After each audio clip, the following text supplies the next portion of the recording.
मेरे देश की धरती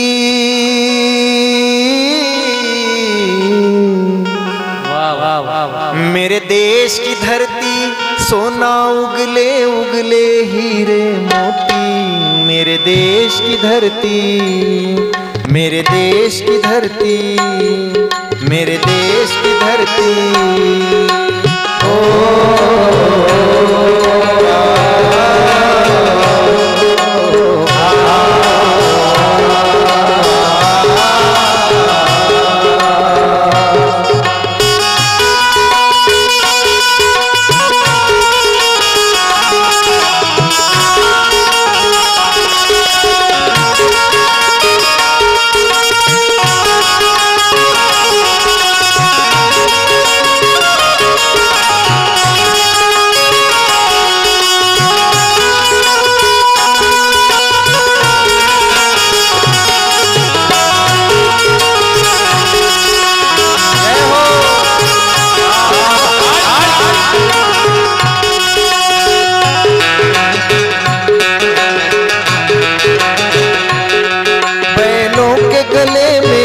घुंघरू जीवन का राग सुनाते हैं,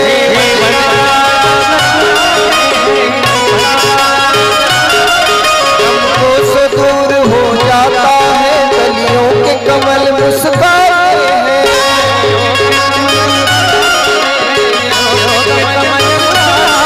सुन के रहट की आवाज़ें दुल्हन की तरह हर खेत सजे।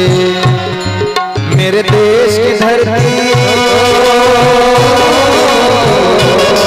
मेरे देश की धरती सोना उगले उगले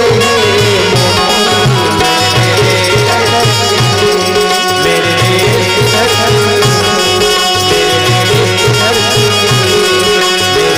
की धरती, मेरे देश की धरती। ओठों पे सच्चाई रहती है, जहाँ दिल में वफाई होती है। हम उस देश के वासी हैं, हम इस देश के वासी हैं, जिस देश में गंगा बहती है, जिस देश में गंगेसारखं पवित्र अंतकरण पाहिजे, तिथं हरिभक्त जन्माला येतात, निर्माण होतात। आणि मग संतांनी कुठं अवतार घ्यावा तर अशा पवित्र कुळात, पावन झालेल्या मातीमध्ये, पावन झालेल्या देशामध्ये, जिथं 300 जाती ज्या देशामध्ये बंधुभावानं नांदतात। अलीकडच महाराष्ट्राला काय झालंय की, काय झालंय की म्हणण्यापेक्षा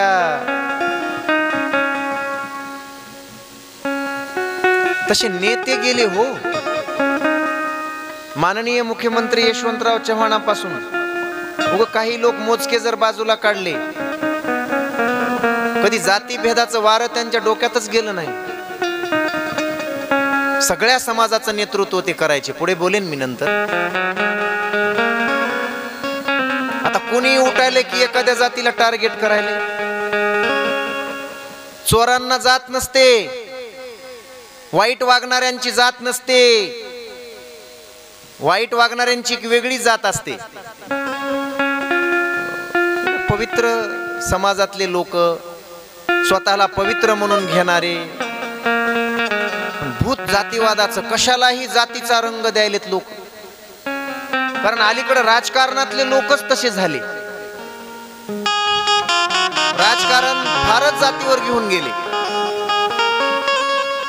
मला काय वाटतंय, छोट्या मोठ्या मागास समाजातले 1-2 माणसं चांगले वरी आले तर काय फरक पडतो। जसे माऊली ज्ञानोबारायांनी चोखोबारायांना कुठून काढलं, कसला हिरा काढला आणि जगाच्या समोर मांडला। चोखोबारायांचा समाज काय लय मोठा होता का? बौद्ध समाज, माळ्याचा समाज सावताबाबांना ज्ञानोबारायांनी अलगद उचललं, केवढ्या मोठ्या व्यासपीठावर ठेवलं। कसं मग समाजाचं हित करण्यासाठी छोट्या छोट्या अनेक जातीतले जर कर्तबगार लोक रात्रंदिवस सगळ्या 18 पगड जातीसाठी कष्ट करणारे माणसं जर या महाराष्ट्राला मिळत असतील तर त्यांना दाबता कशाला? करू द्या की समाजाची सेवा. जातीवरून राजकारण कोणीच करू नये. जातीवरून राजकारण करणारे लोक कधीच मोठे होत नाहीत. ते पंतप्रधान बी होत नाहीत आणि ते राष्ट्रपती होत नाहीत. त्यांचं स्वप्न तसंच राहून जाते. आणि जातीवरून परमार्थ करणारे लोक कधीच सिद्धीपर्यंत पोहोचत नाहीत आणि कधीच संत होत नाहीत. लक्षात ठेवा, संत व्हायचा असेल ज्याला, जातीचा रंग त्याच्या डोक्यात नाही घुसला पाहिजे. किती चांगला महाराष्ट्र, छत्रपती शिवरायांचा महाराष्ट्र, किती आनंदाने नांदत होते सगळे लोक. कुणाची दृष्ट लागली कुणाला माहित. काढलं पाहिजे बुवा हे जातीचं भूत. सगळ्यांना घेऊन आपण एकत्रितपणे हा छत्रपती शिवरायांचं स्वराज्य, सुराज्याकडे वाटचाल करणारं स्वराज्य आदर्श राहिलं पाहिजे. भारत देशानंही पाहिलं पाहिजे या महाराष्ट्राकडे. नाव आहे महाराष्ट्र आणि सगळ्या जगानं पाहिलं पाहिजे. अरे ज्ञानोबारायांची ज्ञानेश्वरी घेऊन आज अमेरिकेत लोक नाचतायत, ख्रिश्चन लोक. तुम्हालाच काय झाले?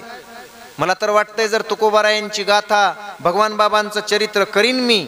मला जर भगवान बाबांनी आयुष्य दिलं तर इंग्लिश मध्ये सुद्धा हे चरित्र करीन. तुकोबारायांची गाथा, ज्ञानोबारायांची ज्ञानेश्वरी जर इंग्रजीमध्ये असती ना बाबा, तर मला वाटतंय ग्रीनिश बुक मध्ये तिचं रेकॉर्ड झालं असतं, नोंद झाली असती. आणि जगानं बेस्ट ऑफ गिनीज बुक मध्ये नोंद करून त्यांना पुरस्कार दिला असता. त्यांच्यानंतर सुद्धा ज्ञानेश्वरी सारखा ग्रंथ जर जगाला मिळाला असता तेव्हा तर त्या ख्रिश्चनांना, त्या लोकांना. पण हे आपल्या लोकांना याची कदर नाही. वारकरी संप्रदायातही जातीवाद घुसविला, राजकारण वारकरी संप्रदायातही आणलं भरपूर लोकांनी. फार वाईट वाटतंय, काय करावं. हे आतापासून नाही. असे काही लोक, सगळे नसतात, असे फक्त बोटावर मोजण्या एवढे लोक, समाजाचा नाश करणारे लोक फार थोडे असतात. फार थोडे असतात.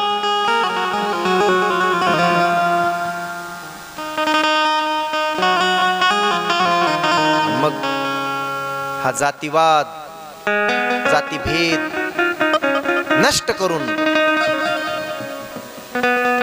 सगळ्यांना त्या ईश्वराच्या भक्ती मार्गाला लावणे. काय करावे जातीला तुका म्हणे चोखा भला, हे सांगणारा आत्मनिष्ठ वारकरी संप्रदाय. हो, यातायाती धर्म नाही विष्णुदासा. वेदशास्त्रापासून सांगितले. आणि ही वैष्णवांची भूमी आहे, ही संतांची भूमी आहे. आणि मग कथेमध्ये माझे महिपती महाराज मंगलाचरण करतायत. मंगलाचरण केल्याशिवाय कुठलीही गोष्ट सिद्धीला प्राप्त होत नाही, सिद्धीपर्यंत जात नाही. तुम्हाला जर वाटत असेल आपला शेवट चांगला व्हावा, तुम्हाला जर वाटत असेल आपल्या कार्यक्रमाची सांगता चांगली व्हावी, तर मग मंगलाचरण करावंच लागतं. वारकरी संप्रदायानं मंगलाचरण जे सांगितलं ते 3 प्रकारचं आहे. हे गोड संकीर्तन घेऊयात, मग मंगलाचरण पाहूयात. आणि मग अशाच कुळामध्ये, अशाच भूमीमध्ये श्रीसंत भगवान बाबांनी, म्हणजे श्रीसंत एकनाथ महाराजांनी भगवान बाबांच्या रूपाने अवतार घ्यायचं का ठरवलं, याचं चिंतन करूया. मग जन्माच्या चिंतनाकडे जाऊया हळूहळू. जय जय जय जय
भगवान वामन भावो श्री जय भगवान।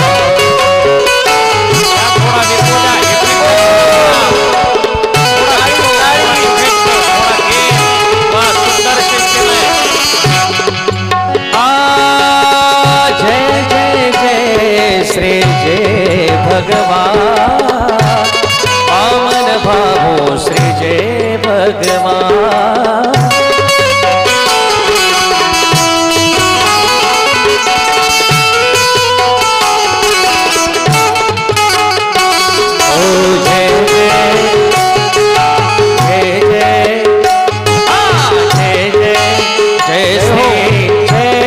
भगवान भावो से जय भगवान।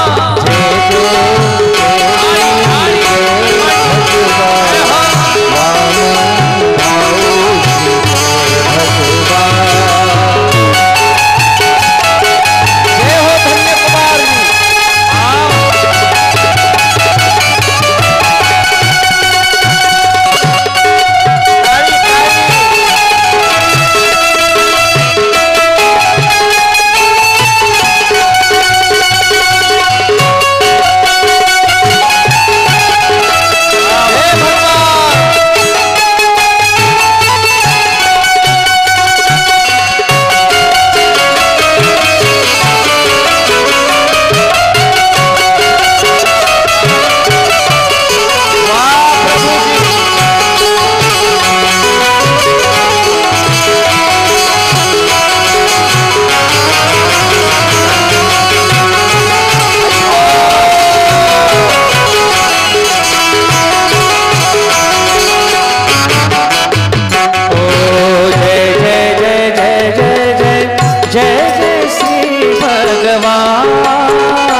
की जय, श्री संत वामन भाऊ महाराज की जय.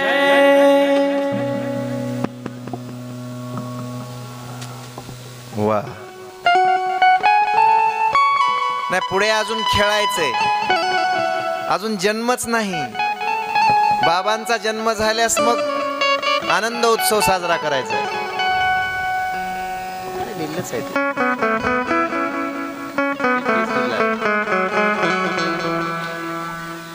एकदा आमच्या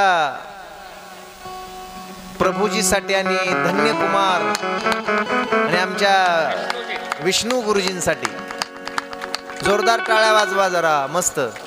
वा. आज जरा मलाही पावर आले, आमची भावकी आले आज सगळी. भावकीचं बळ असल्यास माणूस मागे पडत नाही. मंगलाचरण. कुठल्याही कार्याचा प्रारंभ मंगलाचरणाने करतात. मंगल केल्याशिवाय कुठलंही कार्य पूर्णत्वाला जात नाही. वेदांनीही सांगितलंय.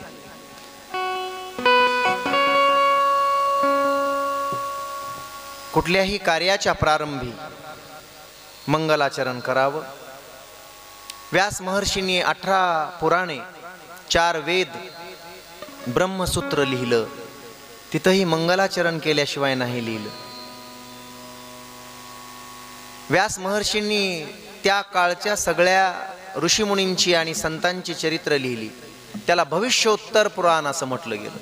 भविष्योत्तर पुराण. आणि ते बाबा भोलेनाथांना फार आवडलं, म्हणून बाबा भोलेनाथांनी आपल्याकडेच ठेवून घेतलं. त्या ग्रंथाचं नाव आहे पिनाक पाणी. परी तो ग्रंथ पिनाक पाणी, कैलास भुवनी ठेवीत असे. बाबा भोलेनाथांनी मोठ्यानं मागितलं म्हणून व्यासांनी दिलं. भक्तांची चरित्र बाबा भोलेनाथांना फार आवडतात. पण ते सगळी भक्तांची चरित्र हिमालयात कैलासावर गेली आणि मग हा मृत्यू लोक त्या संतांच्या चरित्रापासून विन्मुख झाला. संतांची भक्तांची चरित्र इथल्या लोकांना ऐकायला मिळत नव्हती, म्हणून आचरण कसं करावं याची ही दिशा चुकली लोकांची. मग नामदेव महाराजांनी सुरुवातीला संत नामदेवानी चरित्र लिहायला सुरुवात केली. पहिलं चरित्र लिहिलं श्री संत ज्ञानोबारायांचं. आपण श्री संत नामदेवांची गाथा पहा. अनेक संतांची चरित्र लिहिली त्याच्यात. 100 चरणाचा, कुठला 200 चरणाच्या अभंगातून चरित्र लिहिली नामदेव महाराजांनी. ज्ञानोबारायांचं चरित्र श्री संत नामदेवांनी लिहिलं.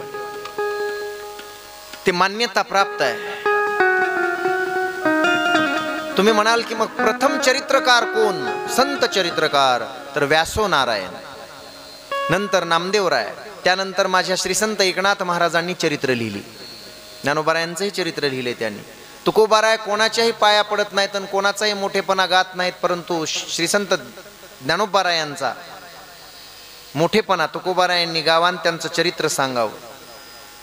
मज पामरा हे काय थोरपण, पायीची वाहन पायी बरी. नमो ज्ञानेश्वराया एकाच अभंगात 700 चरण आहेत बाबा. 700.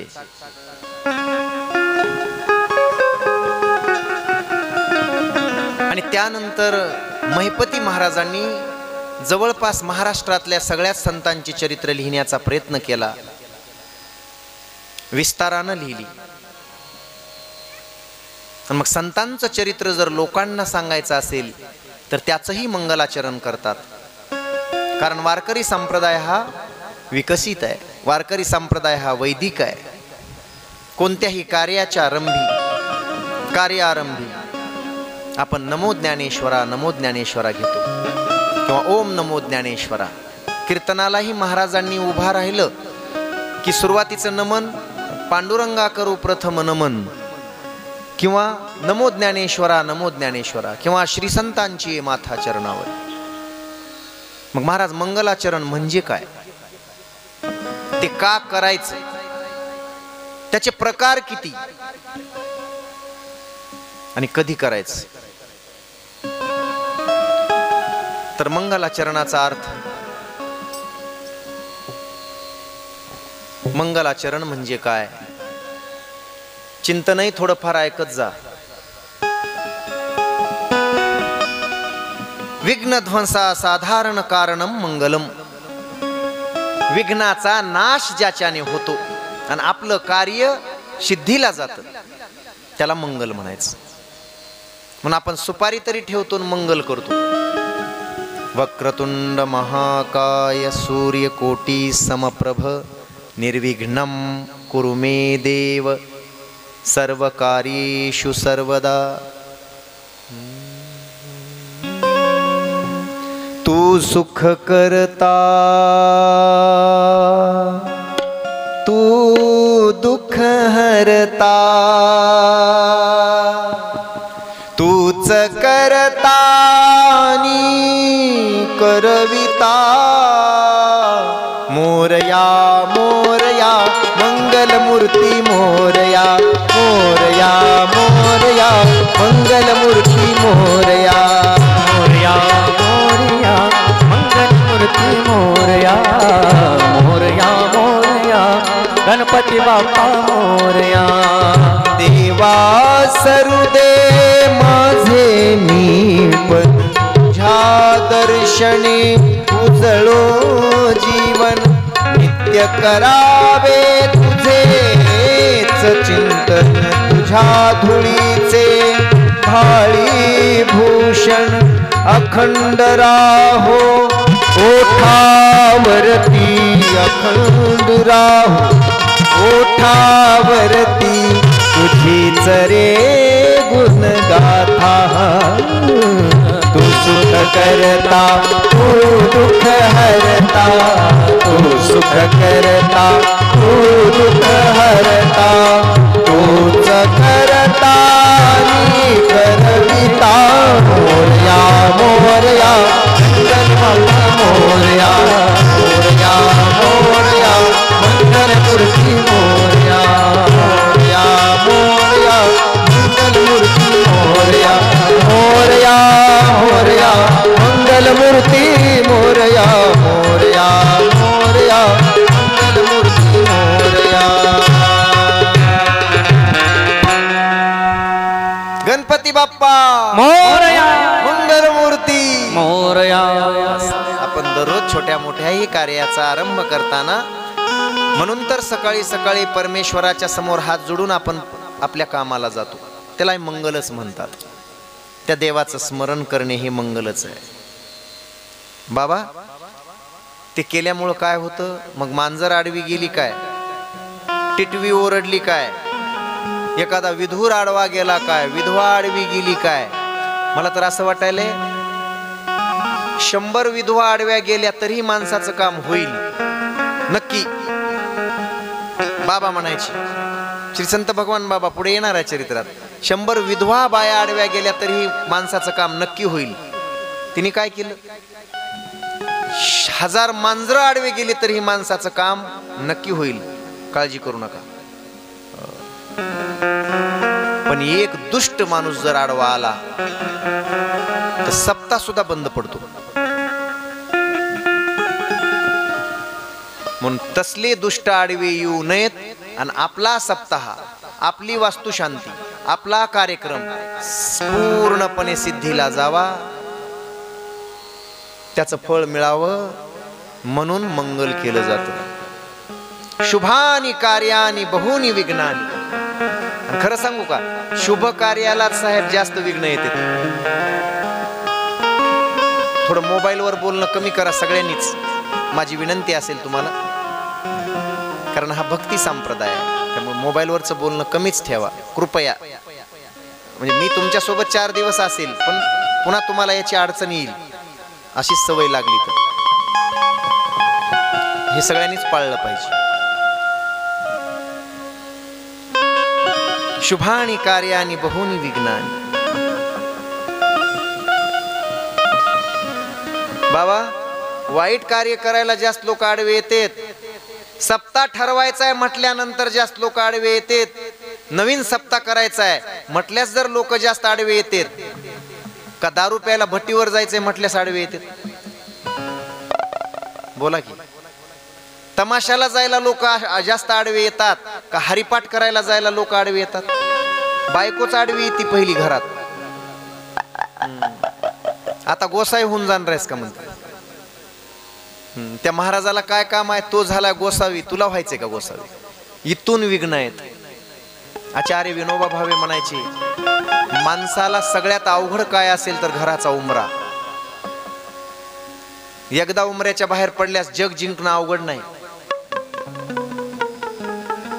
आणि मग ही विघ्न ज्याच्या आचरणाने, ज्याच्या विचाराने, ज्याच्या चिंतनाने दूर होतात, त्याचं नाम घेणे, त्याची पूजा करणे, त्याला मंगल म्हणतात. फायदे काय आहेत बाबा मंगलाचरणाचे? फायदे लक्ष द्या. तुमच्या कुठल्याही कार्यात याची गरज पडते. त्या अगोदर पण विघ्न काय येतात महाराज? हे वारकरी संप्रदाय आहे. विघ्न तरी काय येतात? विघ्न आल्यासच आपण मंगल करावं. मग विघ्न तरी काय येतात? आपण पूर्वजन्मात केलेल्या पापामुळे विघ्न येतात. ज्यानं पापच केलं नाही त्याला मंगल करायची गरजच नाही.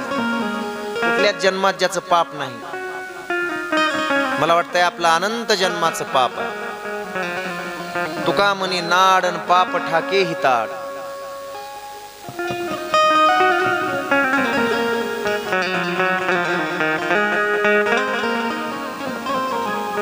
म्हणून विघ्न येतात.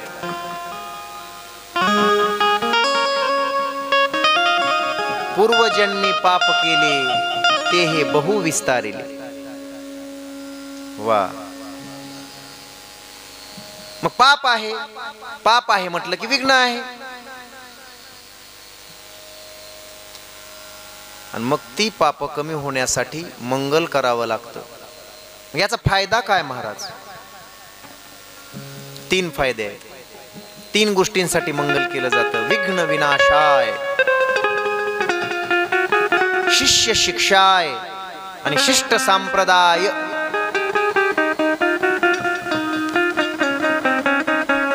विघ्नाचा विनाश करणे मंगलाचं काम. शिष्य शिक्षाय. तुम्ही फार मोठे महाराज आहात हो, तुम्ही फार मोठे गायक आहात हो, धन्य कुमारजी फार मोठे गायक आहेत. अशीच घटना घडली होती एकदा. बाबूराव डवरी प्रसिद्ध ढोलकी वादक, प्रसिद्ध पखवाज वादक, नंतर अशीच घटना घडली होती. जे भगवान बाबांचे विद्या वंशाचे गुरु होते, प्रातस्मरणीय बंकट स्वामी महाराज, त्यांचेच ते शिष्य होते बाबूराव डवरी. आणि एकदा पंढरपूर मध्ये असंच झालं की पंढरपूरच्या तिथं तमाशा मंडळ चालू होतं यात्रेत. आणि तिथून जाता जाता हे शिरले तमाशाच्या फडात.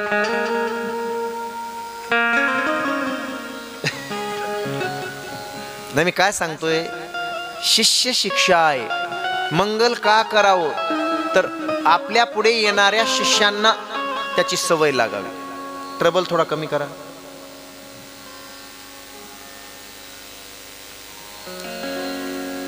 त्या नृतिका, त्या तमाशातल्या नाचणाऱ्या नट्या, तो ढोलकी वादक तिथला थकला पण त्या थकत नव्हत्या. आणि वर गेले त्या स्टेजवर चढून बाबूराव डवरी. आणि त्यांनी जे ढोलकी वाजवायला सुरुवात केली महाराज, त्या नट्यांच्या पायांचे नाचून नाचून रक्त बाहेर पडायला लागलं. नट्या बेहोश होऊन पडल्या. सगळ्यांनी टाळ्या वाजवल्या. ढोलकी वादक असावा तर असा. सगळं पंढरपूर डोक्यावर घेऊन नाचायला लागलं. आता टाळ्या वाजवू नका. आणि सगळ्या शिष्यांनी येऊन सांगितलं कुणाला? स्वामी महाराजांना, बंकट स्वामींना. काय तुमच्या शिष्यानं मृदंग वाजवला, हे आपलं ढोलकी वाजवली. ढोलकीच्या तालावर घुंगराच्या बोलावरच चालू होतं म्हणले. सगळ्यांना हरवलं. सगळे थकले आणि यांना उचलून घेऊन सगळ्यांनी यांची मिरवणूक काढली. गुरुजी तुमचा शिष्य एवढा मोठा झाला, सगळ्या लोकांमध्ये त्याचं नाव झालं. ऐका आता, माता माऊल्यांनो, हे सांगितल्या बरोबर ते बाबूराव डवरी समोर पाहिल्या बरोबर धन्यकुमारजी त्यांनी दर्शन घेतलं गुरुजीचं. गुरुजींनी सांगितलं बंकट स्वामी महाराजांना, तू कसलाही पकवाज वादक असलास आणि तू कसलाही ढोलकी वाजक असलास तर तुझी कीर्ती कधीच होणार नाही. शाप देऊन टाकला. ते म्हणले का गुरुजी, माझं काय चुकलं? माझं काय चुकलं गुरुजी, कशासाठी मला असं? त्यांनी सांगितलं, गुरुजींनी सांगितलं, तुझ्याकडून मला अपेक्षा आहे की तुझ्या मृदंग वादनाने महाराष्ट्रामध्ये हजारो शिष्य तयार व्हावेत. तूच जर एवढा मोठा मृदंग वादक जाऊन तमाशात वाजवित असतील तर माझा संप्रदायाचं कसं होणार? पुढे येणारे शिष्य सुद्धा तमाशात जाऊन जर वाजवायला लागले तर मग माझ्या या वारकरी संप्रदायाचं कसं होणार? म्हणून शिष्य शिक्षाय, मंगलाचे फायदे काय आहेत तर आपल्याकडून आपल्या शिष्यांना शिक्षा मिळते मंगल केल्यामुळे. मंगल कुणाचं करावं तर त्या देवतेचं करावं, संतांचं करावं. ज्ञानदेव मंगल मुनी, मंगलाची देवता ज्ञानदेव आहेत, मंगलाची देवता प्रत्येक संत आहेत. म्हणून येथ वडील जे जे करीती तया नाम धर्म ठेवीती. बाबा रे, आपण तसं वागायचं नसतंय.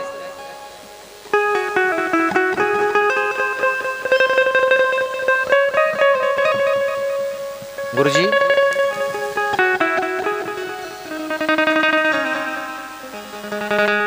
पंढरीच्या वारीला गेल्यानंतर जर मी तुम्हा सगळ्यांना जर घेऊन गेलो पंढरीला वारीला आणि मी जर गरम पाण्याने लॉजवर आंघोळ करत असेल तर माझे शिष्य कुठं करतील?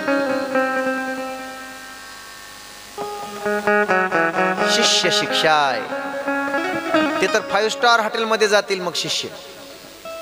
म्हणून शिष्यांना शिकवण्यासाठी मंगल केलं पाहिजे. आणि तिसरा आहे शिष्ट संप्रदाय वाच्यात.